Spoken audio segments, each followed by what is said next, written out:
Clasificación B, bajo supervisión de un adulto.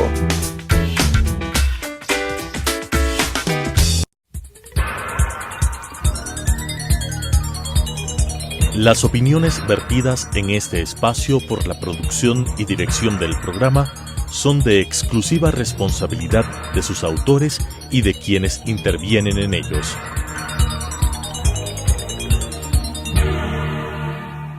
Telesucesos Canal 29 presenta Enfoques, pensamiento libre y crítico. Día a día buscaremos diferentes visiones para la comprensión de la realidad del tercer milenio. Enfoques, un espacio que une noticia, análisis y opinión. Bienvenidos.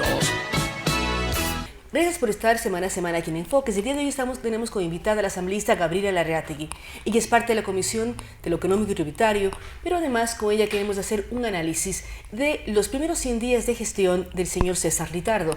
Hay un nuevo giro en la Asamblea. Gabriela, ¿cómo entender la nueva administración de la Asamblea Nacional y del Poder Legislativo? Gracias, Claudia. Un buen día con todos los televidentes. Bueno, estamos ya en 100 días de la nueva administración de César Litardo. Vemos que ha cambiado algunas cosas en la Asamblea. De repente un poco el personal. Hay una intención visible de la Asamblea y de la actual administración de irnos por temas de parlamento abierto, lo cual es muy importante en este momento para el país. Todo el camino hacia la transparencia es importante. Vemos que hay intenciones de gobierno abierto, hay planes de gobierno abierto, hay planes de presupuesto abierto y también hay los movimientos de parlamento abierto en el cual esta administración está está muy encaminada en ya comenzar a abrir el parlamento a la ciudadanía. Tenemos ciertos ya credenciales de parlamento abierto, como que por ejemplo todos los proyectos de ley están en la página web, pero la verdad es que cuando uno se pone a buscar cosas faltan muchísimas cosas. Y se veía que se va a generar una app para la Asamblea, para uno a través del celular además saber qué está pasando, pero ¿cómo enseñar a la ciudadanía? Hacia allá vamos, de pronto están en la web, pero el ciudadano común no sabe cómo acceder a la información, cómo acercar más el Poder Legislativo al ciudadano, que al final somos sus electores y deberíamos estar más interesados de lo que está pasando. Bueno, justamente el tema y lo más importante de todo esto es fortalecer la participación ciudadana, porque las leyes tienen que formarse con inputs ciudadanos siempre. O sea, lo más importante de la creación de leyes es fomentar la participación ciudadana. Entonces, ¿cómo le acercamos la Asamblea a la ciudadanía? A través de la publicidad, de los medios que tiene para acercarse. La app es un medio más. Tenemos la página web, pero por ejemplo falta muchísima información dentro de las páginas web. Yo no entiendo por qué no están, por ejemplo, las actas de discusión. De repente sí, son muy grandes, son muy pesadas. Vemos que faltan muchas leyes de los periodos pasados, no están colgadas en la página web o ya está colgado directamente el registro oficial. Vemos que los documentos necesitan también colgarse, aparte del PDF, necesitan también colgarse en formatos que sean accesibles a la ciudadanía, que sean editables, cosa que uno pueda hacer realmente aportes desde la ciudadanía. Analizar y poder, como dice Gabriela, aportar a la ciudadanía. Entonces, en estos 100 días estamos muy encaminados en esto. Algo lamentable que está pasando en la Asamblea ahorita es que no se cuenta con votos para ciertas leyes. No tenemos votos para el Código Orgánico Integral Penal y no tenemos votos para el Código Orgánico de Salud. Es decir, van a quedar en un limbo hasta conseguir los votos. ¿Qué va a pasar con estas dos normativas que además, en el caso del Código Orgánico de Salud, van años y años en el proceso? Ese creo que es el caso más grave que tenemos ahorita entre los dos. El Código Orgánico de la Salud definitivamente no tiene los votos. Desde Suma lo que tenemos es un reparo con la conformación del sistema, porque el sistema se autorregula y se autocontrola. Entonces creemos que hay que ponerle un sistema mejor de pesos y contrapesos en que se pueda, en que las regulaciones puedan ser controladas desde afuera. Pero es decir, tampoco los votos de Suma están para la aprobación. Tampoco están los votos de Suma para la aprobación, y una de las cosas que ¿Y en este proceso hay cómo modificar o ya debe quedar como está? Ya tiene que quedar como está, ya está con el informe para segundo debate aprobado, entonces entonces es muy difícil que regrese, tendrían que hacer un nuevo borrador y volver la discusión. Entonces el Código Orgánico de la Salud, lamentablemente, bueno, hay un tema de que realmente no se escucharon estas observaciones, no se escucharon en su momento. Entonces, claro, cuando llega ya a segundo debate es más difícil retroceder. Caso del Código Orgánico Integral Penal, se están todavía discutiendo los votos. Hay ciertos temas especiales que hay muchos asambleístas que quieren que se vote aparte. ¿Y cómo lograr que se exista equilibrio en la votación? ¿A qué me refiero? Porque en el Código Integral Penal se dice, el tema de aborto va a tratarse punto por punto, otros temas por capítulos. Y el Código Orgánico Integral Penal, las reformas son importantísimas porque en uno sí se analiza punto por punto un tema polémico como el aborto, pero lo demás entra por capítulos completos. Porque el aborto es más polémico, o sea, justamente por el nivel de polémica que pueda generar un tema. Entonces, hay muchas reformas dentro del Código Orgánico Integral Penal que no pasan, que no tienen esta polémica porque normalmente estamos todos de acuerdo. Hay aumento de penas, hay el tema, por ejemplo, que es importantísimo y que además yo también soy parte de la comisión, que se está tipificando la desaparición involuntaria. Al momento, el Código Orgánico Integral Penal tipifica la desaparición forzada de personas. Esto es cuando hay intervención del Estado o al menos anuencia del Estado. Cuando es del Estado un funcionario público o con anuencia del funcionario público, los militares, la policía, desaparecen a una persona, pero no está la tipificación de cuando una persona le desaparecen, pero no es del Estado quien le desaparece, es un particular. Entonces, el problema de la falta de tipificación, claro, uno dice, pero ¿para qué tipificarlo? Y hemos tenido mucho esta discusión. Pero no es voluntario por la persona que deja de estar, es involuntario. Involuntario. Todo lo que es involuntario debe estar tipificado. Sí, todo lo que es involuntario está tipificado, pero ¿por qué? Porque lo que vemos es que sí, cierto es que cuando hay una desaparición involuntaria, necesariamente termina en otro delito. Termina en secuestro o termina en homicidio o siempre termina en.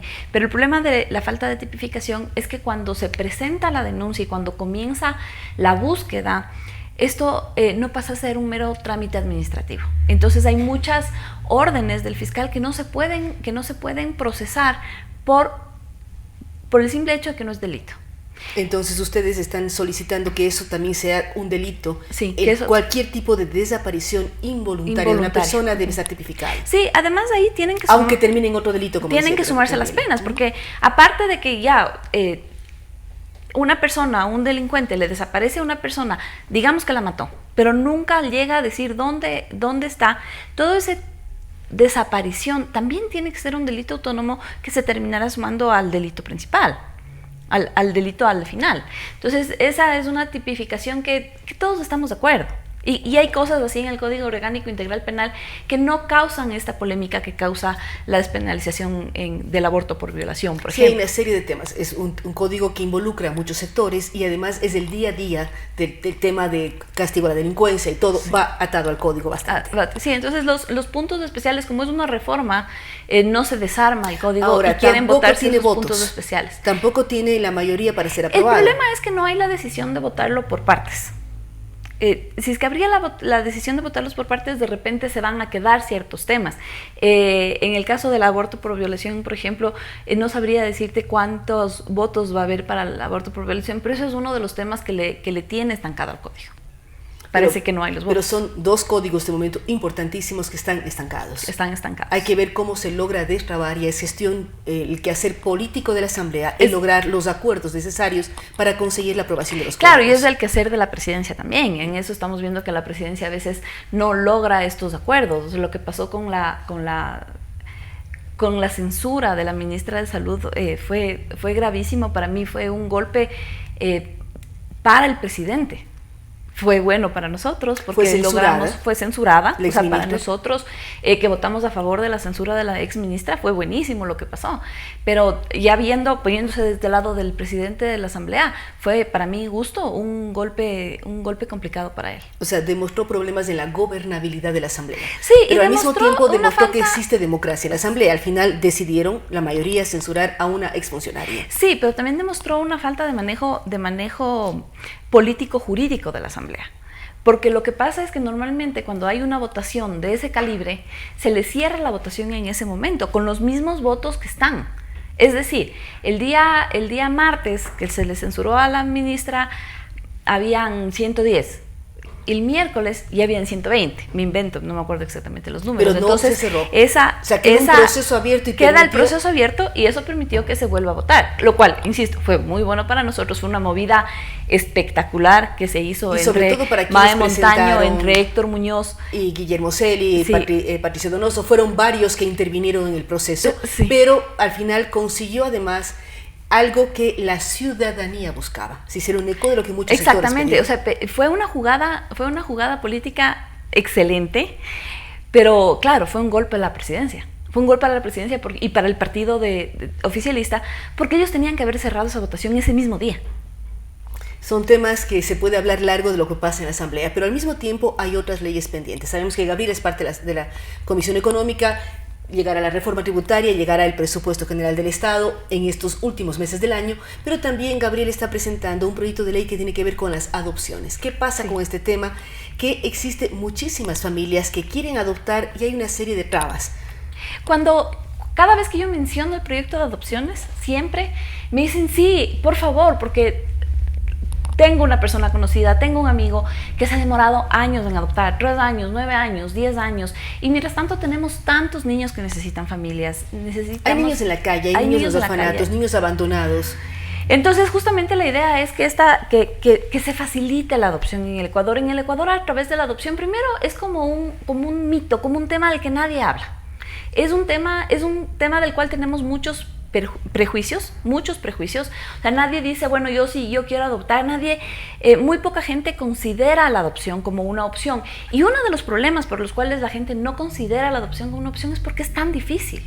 Es porque es tan complicado. Es un proceso, es un verdadero viacrucis. Parejas que se demoran 9, 10 años en tratar de adoptar y que al final de repente les dicen, no estás apta para adoptar. ¿Por qué no significa apto o no apto? Porque cuando uno tiene un hijo de forma natural, nadie le pregunta si está apto o no está apto. Exactamente, ese es el punto. Porque cuando hay una adopción se debe cuidar, evitar trata de blancas, evitar una serie de parámetros. Exactamente, se debe cuidar la seguridad del niño, pero no hay familia perfecta. Pero la seguridad tampoco es tan grande en los orfanatorios. Sí, a mí me parece, y Claudia, por más lindo que sea el orfanatorio, por más lindo que sea la casa de acogida, por más linda que sean las enfermeras, todo niño necesita a alguien que le ame, que muera por ese niño, que sea un cuidado exclusivo de ese niño, como es de un niño en un hogar.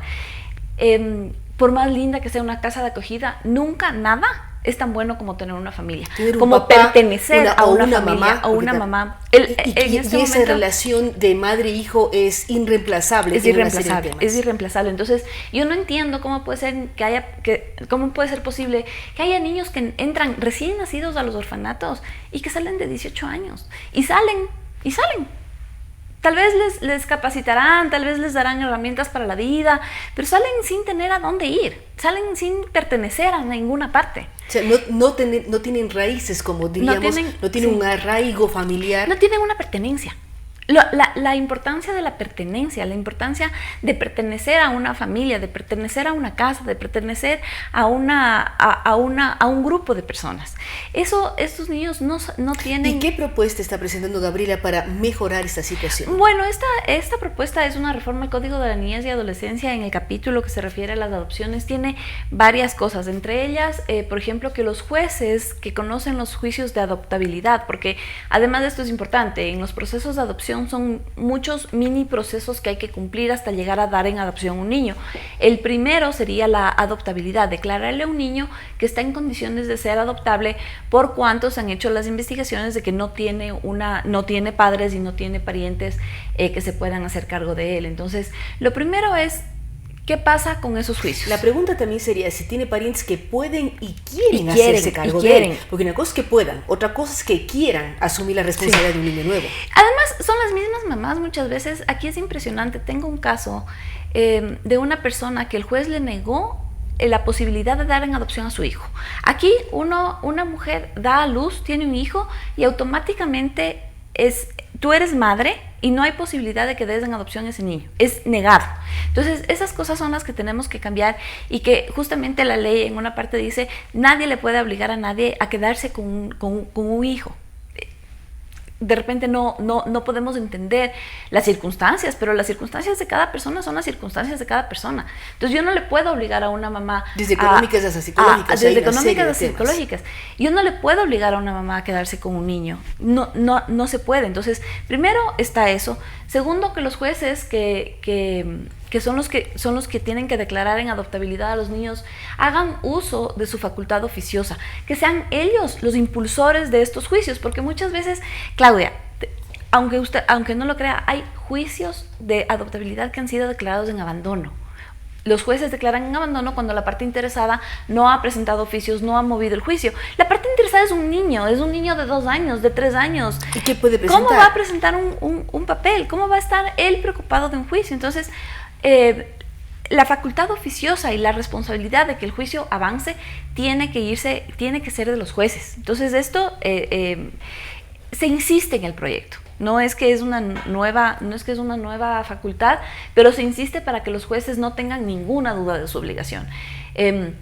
Otra cosa es que la Defensoría Pública se haga cargo de los juicios de adoptabilidad de los niños en las casas de acogida, porque sucede que las casas de acogida muchas veces no tienen los recursos para no tienen un abogado que les ayude en los trámites. Tienen abogados que son voluntarios, tienen abogados que de repente hacen lo que pueden, hacen pro bono, pero tenemos una Defensoría Pública. Yo ya he hablado con el Defensor Público y el Defensor Público me ha dicho, pero claro, si esa es parte de nuestra tarea, defenderles justo a estas personas, pero es mejor si consta en la ley y lo ponemos como una obligación, y además ponemos como una obligación de las casas de acogida que no puede haber niños sin juicios y que ellos son responsables de que los juicios salgan adelante.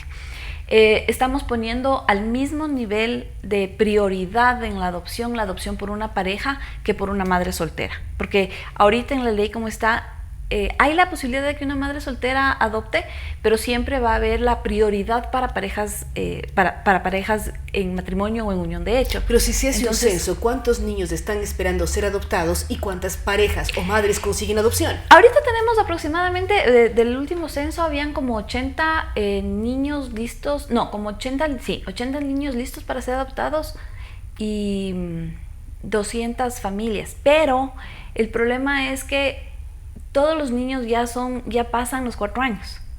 En este momento, son más niños que familias. Son 80 familias y 200 niños. Pero el problema de estos niños es que ya todos pasan los 4 o 5 años y es mucho más difícil que se les adopte. Entonces, niños adolescentes que es muy difícil que se les adopte. Entonces, en ese sentido, también trabajar nuevamente en los convenios internacionales. Normalmente es internacionalmente que se les adopta a los niños que ya pasan de 4 años, a los adolescentes y también a los niños con discapacidad.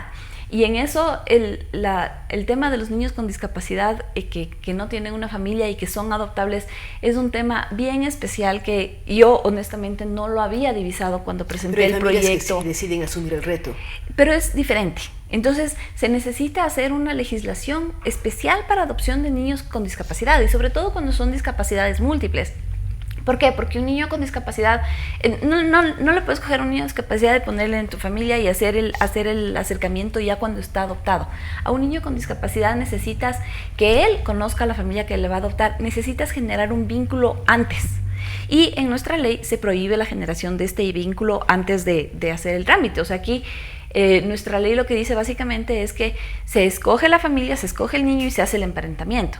Que tú no puedes escoger un niño. Entonces, en el niño discapacitado eso no puede funcionar así. En el niño con discapacidad tú tienes que hacer el vínculo. Es lógico, porque además entraña otro tipo de posibilidades y la parte afectiva, las simpatías o empatías de unos y otros sí pesan muchísimo. Cuando una familia quiere adoptar uno de los niños con discapacidad múltiple sobre todo, es porque se enamoró del niño.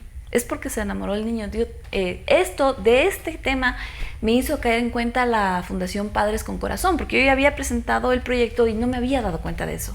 Y el proyecto, si uno piensa que ahora demoran de 3 a 10 años un proceso de adopción, ¿cómo acortar los tiempos? En donde los niños se sientan bien, las familias logren tener un hijo y sean procesos en donde ya desde chiquititos empiecen a vivir con una familia. Primero es acortar el tema de la etapa de investigación de las familias. De los niños, de la adoptabilidad. O sea, antes de que se demande la adoptabilidad hay una etapa de investigación en que dicen, bueno, buscan a la familia, pero a veces se demoran 5 años buscando a la familia. A veces ya dan con un pariente, lo que decías tú en un ratito, y este pariente no se quiere hacer cargo y no descansan hasta que se haga cargo. Entonces, esa etapa tiene que acortarse, tiene que ser más práctica. Como decía antes, nadie está obligado, nadie se le puede obligar a que se le acoja a un niño o a que la misma mamá se quede con el niño. Entonces, primero, acortar esa etapa. Segundo, acortar los juicios de adoptabilidad, que son los que más se demoran. Marisela, que te contaba que de la Fundación Padres de Corazón, ella se demoró 9 años en que le declaren adoptable al niño. Es una locura.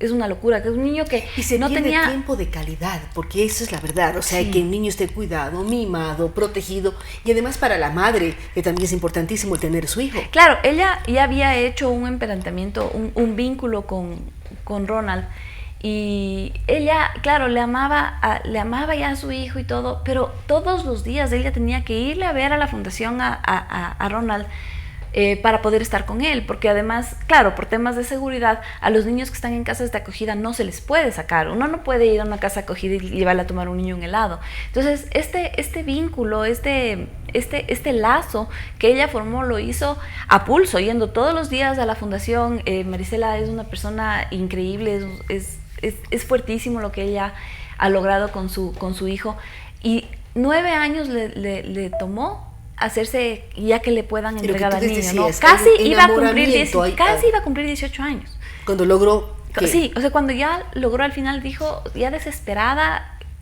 porque ya iba a cumplir 18 años. Bueno, esperamos que la ley salga y los tiempos se acorten. Queremos agradecer muchísimo a Gabriela Larrategui por habernos acompañado en este espacio de Enfoques. Con ella hemos hablado de varios temas. Los 100 días de la presidencia de César Litardo. Ella reconoce lo importante que ha sido para hablar de gobiernos abiertos, de transparentar, ser un parlamento abierto y que todos estemos enterados de lo que pasa. Podemos mirar los proyectos de ley, podemos mirar las votaciones, qué pasa en torno a cada actividad de la Asamblea a través de su página web, es decir, transparentar información. Por otro lado, también demuestra su preocupación por la gobernabilidad interna del Parlamento, el hecho de que el Código Integral Penal y el Código Orgánico de la Salud no tengan los votos necesarios, demuestra que falta un manejo político interno. Y una prueba de ello, lo mencionaba, fue la censura a la exministra de Salud cuando ya se había tomado una votación y después se tomó otra votación que, en fin, recogió el clamor ciudadano, pero demuestra que hay problemas internos en el manejo político de la Asamblea.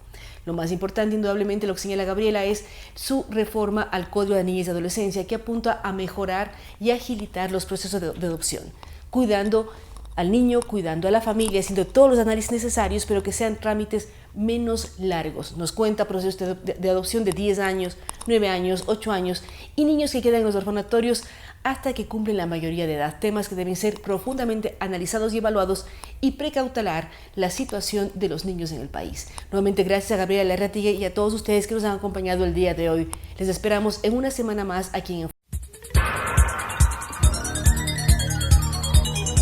Las opiniones vertidas en este espacio por la producción y dirección del programa son de exclusiva responsabilidad de sus autores y de quienes intervienen en ellos.